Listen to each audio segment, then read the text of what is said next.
यह कथा महाभारत के बाद की है, जब अर्जुन महायुद्ध के समापन के बाद एक दिन गंगा के तट पर पहुंचे। यह वह समय था जब महाभारत का युद्ध समाप्त हो चुका था और पांडव अपने अपने उत्तरदायित्व निभा रहे थे। अर्जुन का गंगा के तट पर जाना एक विशेष घटना के रूप में दर्ज है। आइए इस पूरी कथा को विस्तार से जानते हैं। युद्ध के बाद अर्जुन एकांत की तलाश में गंगा नदी के तट पर पहुंचे। यह स्थान प्राकृतिक सौंदर्य से भरपूर और शांति का केंद्र था। अर्जुन थकान महसूस कर रहे थे और उन्हें अत्यधिक प्यास लग रही थी। उन्होंने गंगा का निर्मल जल देखकर उससे अपनी प्यास बुझाने का निर्णय लिया। जब वह गंगा का पानी पीने के लिए झुके, तो अचानक गंगा माता प्रकट हुई। गंगा माता ने अर्जुन को रोकते हुए कहा, अर्जुन, तुम मेरा पानी नहीं पी सकते। तुमने मेरे पुत्र भीष्म को छलपूर्वक युद्ध में मारा था। भीष्म ने तुम्हें सदा पुत्रवत स्नेह दिया, लेकिन तुमने उन्हें बिना शस्त्र के उनके व्रत का फायदा उठाकर मारा। यह तुम्हारे लिए अनुचित था, इसलिए मैं तुम्हें धिक्कार देती हूँ। गंगा के शब्दों ने अर्जुन को स्तब्ध कर दिया।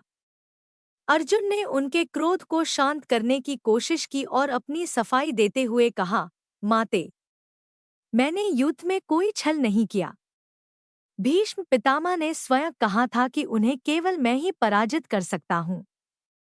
उन्होंने स्वयं यह शर्त रखी थी कि वह तब तक शस्त्र नहीं उठाएंगे जब तक कोई महिला या उसका प्रतीक सामने न हो। मैंने केवल उनके कहे अनुसार ही कार्य किया, लेकिन गंगा माता ने उनकी बात नहीं मानी। उन्होंने अर्जुन को श्राप देते हुए कहा, अर्जुन, तुमने भीष्म जैसे निस्वार्थ योद्धा और मेरे पुत्र के प्रति अन्याय किया।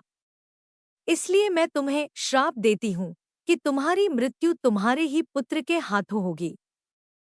यही तुम्हारे कर्मों का प्रायश्चित होगा। गंगा माता के साथ ही वासु, जो कि भीष्म के दिव्य स्वरूप के प्रतिनिधि थे, भी प्रकट हुए। वासुओं ने अर्जुन को युद्ध में कायरता के लिए दोषी ठहराया। उन्होंने कहा, तुमने हमारे भाई को छल से मारा, इसलिए तुम्हें दंडित किया जाना चाहिए। अर्जुन चुपचाप उनकी बात सुनते रहे। वासुओं ने घोषणा की कि अर्जुन को अपने पापों का प्रायश्चित करना होगा और उनकी मृत्यु उनके पुत्र के हाथों सुनिश्चित है। इस घोषणा से अर्जुन के मन में द्वंद्व उत्पन्न हुआ।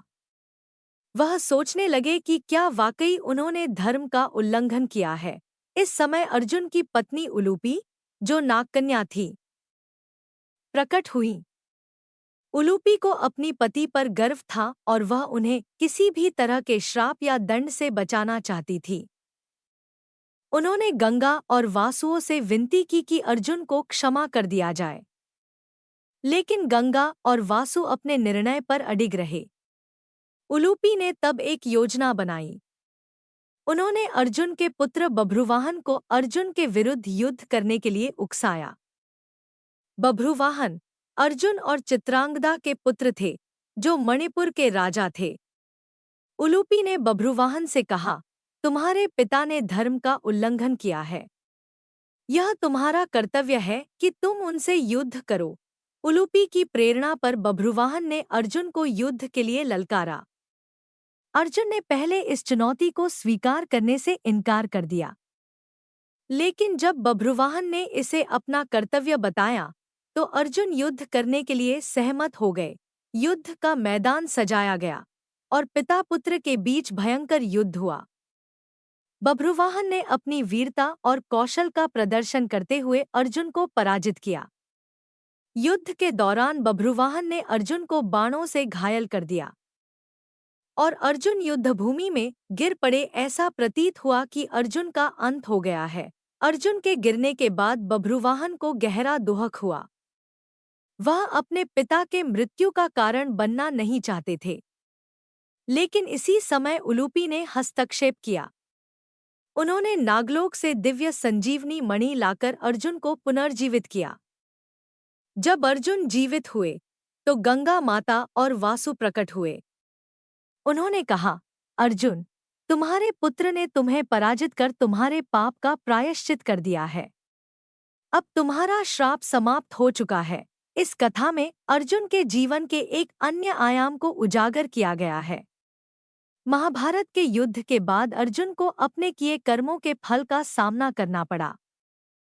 गंगा माता और वासुओं के श्राप ने अर्जुन को उनके कर्मों का एहसास कराया और बभ्रुवाहन ने अपने पिता के साथ युद्ध कर इस श्राप को समाप्त किया। कृपया वीडियो को लाइक, सब्सक्राइब और शेयर करना न भूलें।